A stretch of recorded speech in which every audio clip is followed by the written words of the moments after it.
Hola a todos y a todas. En este capítulo de hoy vamos a ver el teorema de Steiner, o también conocido como el teorema de los ejes paralelos. Entonces, en lo que consiste este teorema es en encontrar una ecuación que descompone un momento de inercia parecido a lo que hacen las transformaciones de Galileo con un vector posición. Entonces, para ello vamos a necesitar un sistema de referencia supletorio, que yo en este vídeo pues voy a escoger el sistema centro de masa. A lo mejor hay en otros vídeos que utilizan otro sistema, entonces bueno, eso es indistinto. Con el sistema centro de masas es perfectamente válida la demostración. Entonces, antes también de comenzar, no quería dejar de pasar por alto estas ecuaciones que me he puesto aquí a la derecha, como el momento de inercia, que espero que estéis hartos de verla, y centrarme más en la posición del centro de masas y en las transformaciones de Galileo. Porque, a ver, espero que esto ya lo sepáis, pero creo que no viene mal hacer un refresco. Que es que cuando tenemos una ecuación que es vectorial, pues nosotros ya sabemos que esto se puede descomponer en coordenadas y vectores unitarios de esta manera. Pues aquí al lado izquierdo, la posición del centro de masas, lo que será es la posición en X del centro de masa por el vector EX más la posición en Y del centro de masa por el vector EY más la posición en Z del centro de masas por el vector EZ. Vale. Al lado derecho del igual, pues tendremos 1 entre la masa y la integral sobre toda la masa de un vector posición.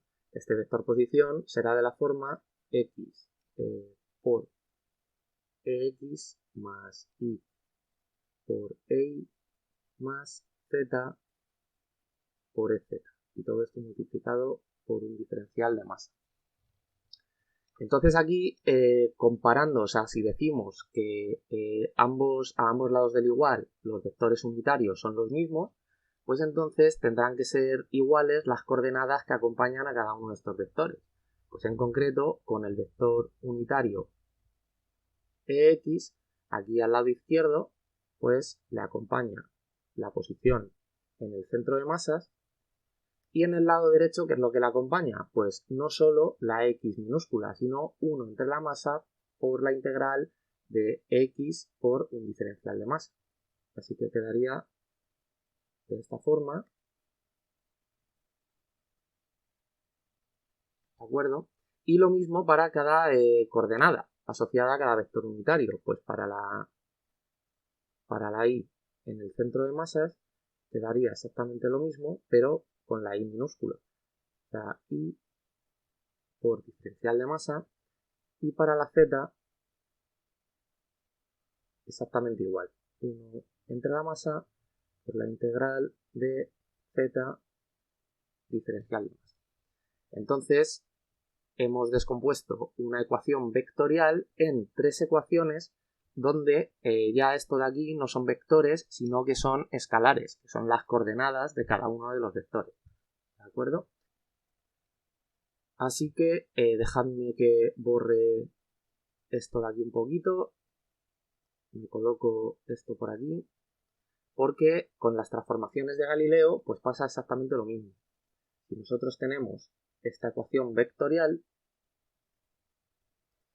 pues siempre podremos descomponer a ambos lados del igual en coordenadas y vectores unitarios. Pues tendremos para la izquierda X más Y más Z etc. Aquí tendremos con el centro de masa X del centro de masa por X más Y del centro de masa por Y más Z del centro de masas por EZ, y luego este otro vector que no me va a caber, así que voy a ponerlo por aquí abajo mejor, ¿vale? Más X asterisco EX más Y asterisco E y más z asterisco f. Vale.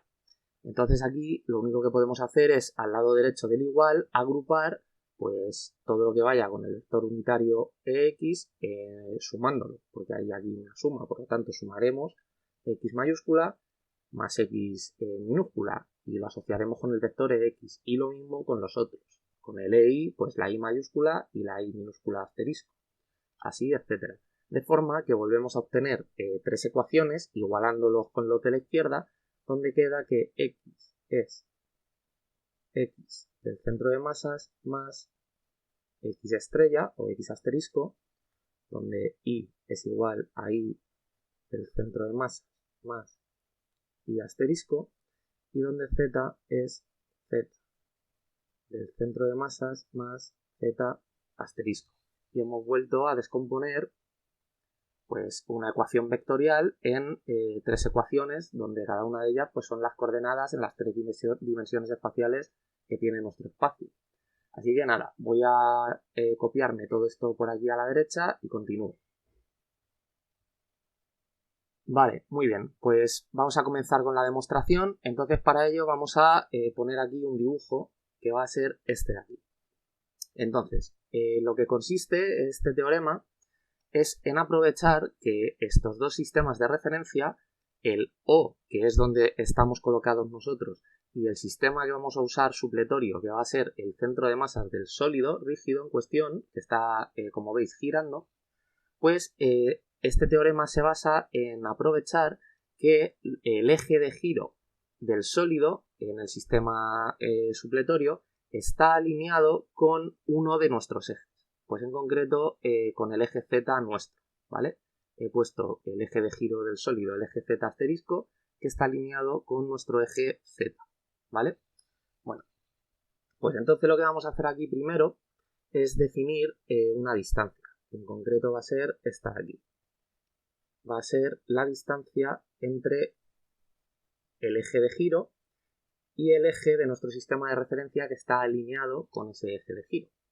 Entonces esta distancia, pues por estar en el plano XY, no tiene coordenada Z y vamos a ponerla de esta forma. Vamos a llamarla d mayúscula al cuadrado.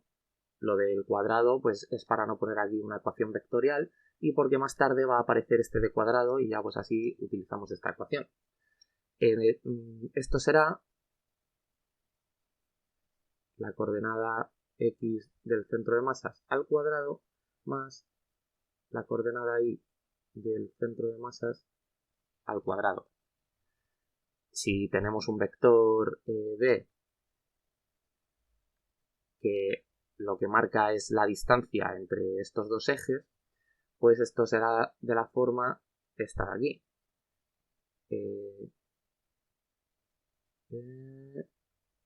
Así. ¿Vale? Donde cada una de estas coordenadas, tanto la x como la y, pueden cambiar en el tiempo, ¿de acuerdo? Puede alejarse los ejes entre sí sin ningún problema. Entonces, aquí lo que estamos haciendo para conseguir d cuadrado, pues es un producto escalar de d consigo mismo. Entonces, queda esto de aquí, ¿vale? Bueno, pues lo siguiente que vamos a hacer es, como aquí bien hemos puesto las transformaciones de Galileo, pues vamos a utilizar un puntito de nuestro sistema para visualizar estas transformaciones. Entonces vamos a poner este punto de aquí como el punto P. Vamos a marcar un vector posición desde el sistema O a este punto P. Este será un vector R. Desde el sistema O al centro de masas será este vector de aquí, que será el vector posición del centro de masas, y desde el sistema centro de masas al punto P, pues irá este vector de aquí, que será un vector R asterisco. Entonces, lo que tenemos que tener en mente todo el rato es esta suma vectorial de las transformaciones de Galileo, ¿de acuerdo? Lo que pasa que dejadme que la borre para que el dibujo se pueda ver un poquito mejor. Lo que sí que vamos a hacer es definir la distancia también del punto P al eje de giro. Del sistema centro de masa. Que justo pues yo lo que he escogido es un sólido que su eje de giro pues pasa por el centro de masa, ¿vale? O sea, esto no tiene por qué ocurrir, lo que pasa que, pues bueno, eso ya es teoría más avanzada que con nosotros, con este ejemplo, nos vale. Entonces, esta distancia lo que será es del tipo de estrella al cuadrado igual a x estrella al cuadrado más y estrella al cuadrado. Porque lo que estamos es marcando una distancia al eje de giro que, igual que antes, pues está en el plano XY, porque no tiene componente Z, ¿de acuerdo? Esto es lo que ocurre cuando queremos definir una distancia a un eje de giro, pues no podemos contar con la coordenada asociada a ese eje de giro, ¿vale? Porque si no, no estaríamos calculando la distancia más corta. Entonces, bueno, solo comentar que esta distancia D la estoy midiendo en el sistema centro de masa, por eso tiene la estrella, ¿vale? Y no pongo aquí debajo P en cada una de estas variables, porque pese a que lo que estamos es calculando la distancia en concreto de este punto P, luego en las integrales no hace falta, porque por las sumas de Riemann se convierten en funciones, porque se suma sobre todos los puntos del sólido. Entonces, para dejarlo así de forma general, pues no pongo el punto debajo de la X y de la Y. Entonces vamos a comenzar con la demostración del teorema, que, como decía, lo que va a calcular es un momento de inercia. Por lo tanto, pondremos la fórmula que conocemos del momento de inercia, que es la que he dejado aquí arriba, que es pues la integral sobre toda la masa de r al cuadrado de n. Entonces, esta r al cuadrado es la distancia al eje de giro. ¿Pero a dónde? ¿A qué eje de giro? Pues al eje de giro del sistema O, el verde, porque esta r es una r en el sistema verde, ¿de acuerdo? Entonces esto lo que será, pues es la integral sobre toda la masa de x al cuadrado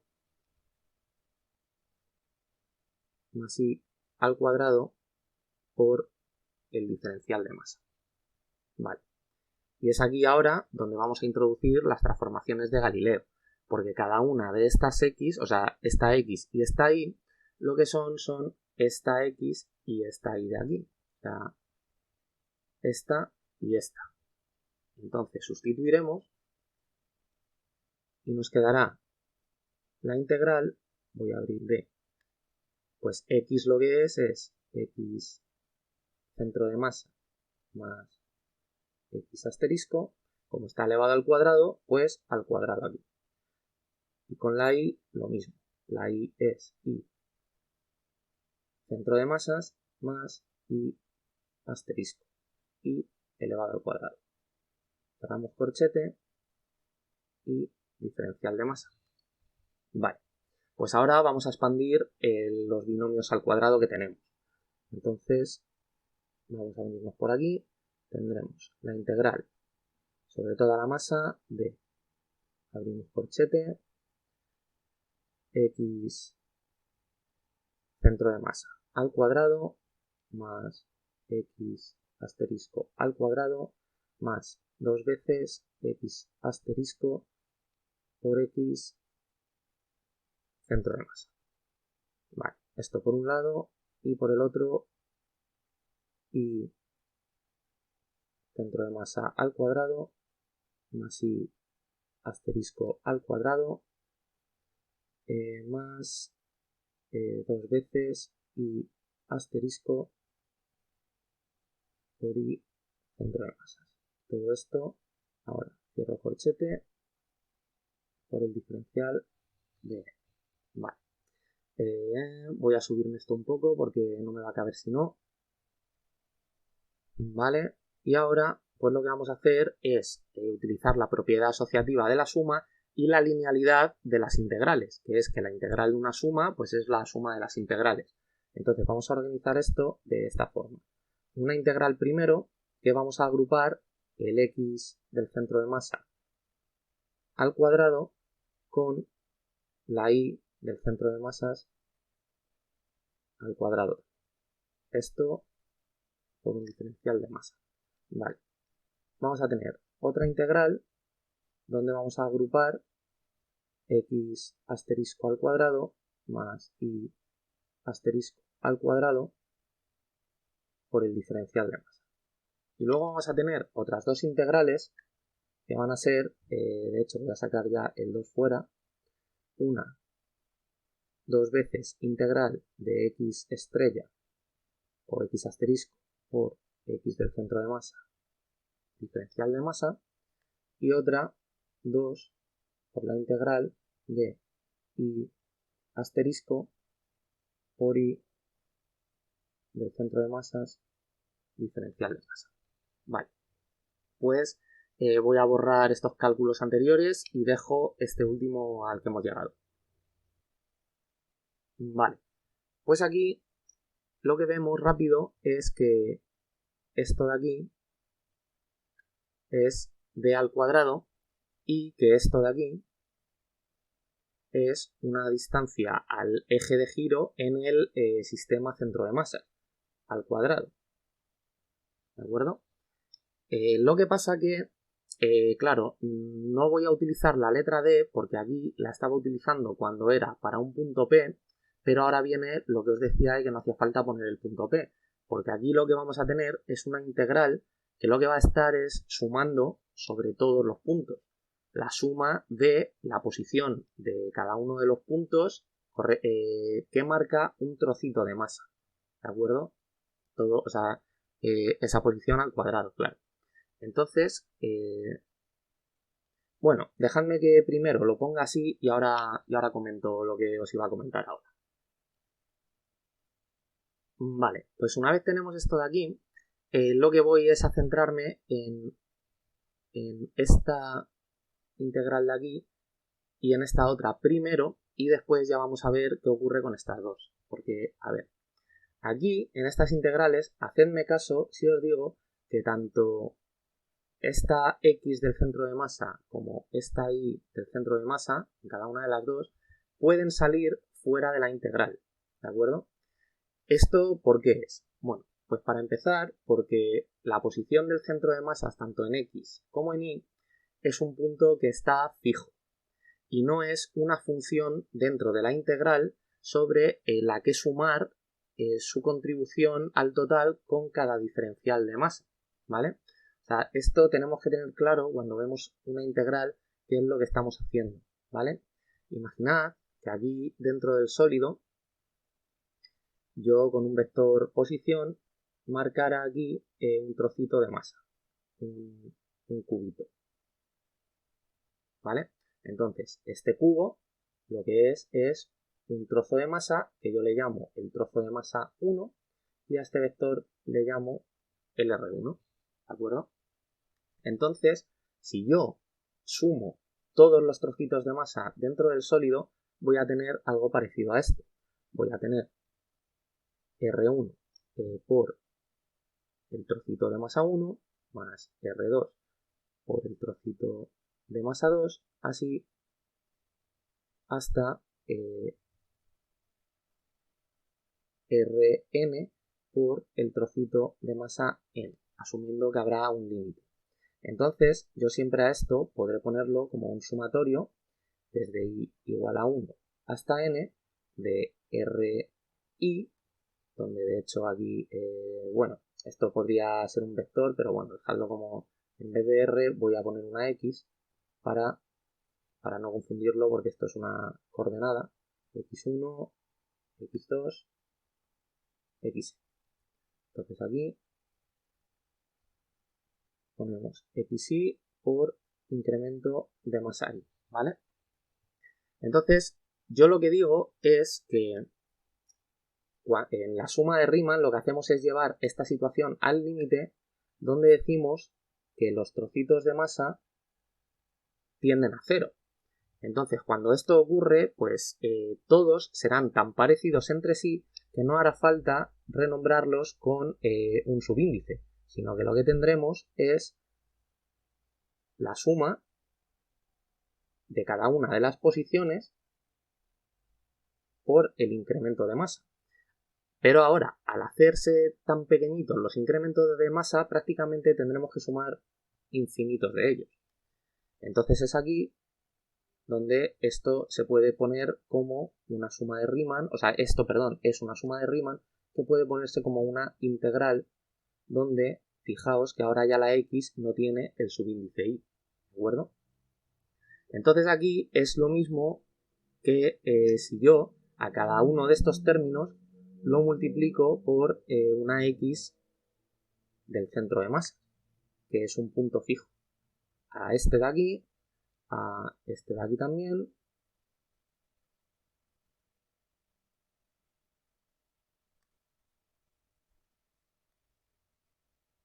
y a este otro de aquí también. Vamos a ponerla por aquí. De forma que yo aquí luego tendré este sumatorio por una x del centro de masas, ¿vale? Entonces, cuando haga todo esto, pues aquí me volverá a aparecer una x del centro de masa. Lo que pasa que, ¿qué ocurre? Pues que la x del centro de masa, al ser un punto fijo dentro de la suma de Riemann, que no tiene un subíndice, ¿vale?, asociado a cada uno de los diferenciales de masa, pues esto puede salir fuera del sumatorio aquí. Y de hecho, así lo voy a poner. Entonces borramos esto. ¿Y eso a qué es equivalente? Pues eso es equivalente a que cuando se traduce esto, la suma de Riemann, en una integral, pues esta coordenada x del centro de masa pues puede salir fuera de ella, ¿de acuerdo? Entonces aquí, tanto en esta integral como en esta, las posiciones del centro de masa no están contribuyendo a lo que es la suma que hace la integral con cada uno de los diferenciales. Por lo tanto, dejadme que voy a borrar esto primero. Y ahora voy a sacar fuera la x del centro de masas en esta integral y la y del centro de masas en esta otra. Vale, muy bien. Pues una vez ha quedado claro esto, vamos con las otras dos integrales que tenía aquí. Porque d al cuadrado ya hemos visto lo que es. Es la suma al cuadrado de las coordenadas del centro de la posición del centro de masa. Entonces, por el mismo argumento que hemos usado aquí, pues esto no contribuye dentro de la integral, porque son todo el rato unos números que están fijos, ¿de acuerdo? Por lo tanto, este d cuadrado puede salir fuera de la integral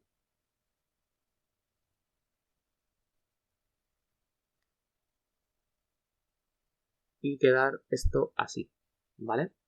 Ah, bueno, y ojo, porque este d cuadrado puede depender del tiempo, ¿de acuerdo? La distancia entre ejes puede aumentar. Esto nadie ha dicho que tenga que ser constante ni nada, ¿vale? Bueno, y aquí, con la segunda integral, pues ¿qué es lo que ocurre? Pues que justo con esta d no puede salir fuera. ¿Por qué? Pues porque aquí es lo que os comentaba antes, que he dicho que esperarais un momentito, que yo estaba usando la d cuando nos hemos referido al punto P aquí arriba. Entonces esto en realidad tendría que ser de forma correcta así. Lo que pasa que en la integral la d pues ya no está haciendo referencia a un punto, sino está haciendo referencia a todos los puntos. Lo que os he contado que estamos haciendo cuando marcamos con un vector 1 un trocito de masa 1, ¿de acuerdo? Por lo tanto, en vez de d, donde esta d lo que es la distancia al eje de giro en el sistema centro de masa, pues vamos a llamarle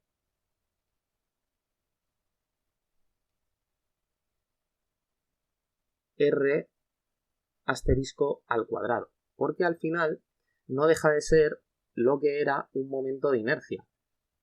La distancia a un eje de giro elevado al cuadrado, la integral de todo eso por un diferencial de masa. Lo único que aquí, bueno, ponemos r, pero nosotros sabemos que con la coordenada z pues no contamos, ¿de acuerdo? Entonces ya ahora sí esto pues no es un punto, sino que es la suma sobre todos los puntos, ¿vale? Bueno, pues entonces, vamos paso por paso.